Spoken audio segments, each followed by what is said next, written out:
Sa mga madidilim na sulok ng kagubatan at liblib na daan sa Pilipinas, sumisibol ang nakakakilabot na alamat ng tiyanak.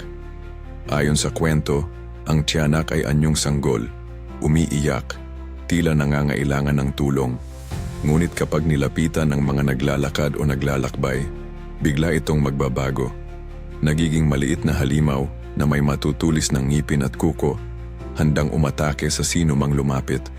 Sinasabing, ang pinagmulan ng tiyanak ay mula sa mga sanggol na namatay bago mabinyagan o mga batang pinabayaan ng kanilang magulang.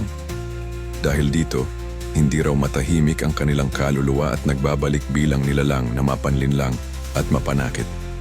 May iba't ibang bersyon ng kwento sa bawat rehiyon, ngunit iisa ang babala.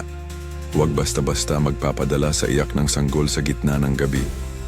May mga kwento pa ng mga nawalang maglalakbay na huling narinig ay iyak ng bata sa kagubatan na sinundan ng mga kakaibang tunog at anino.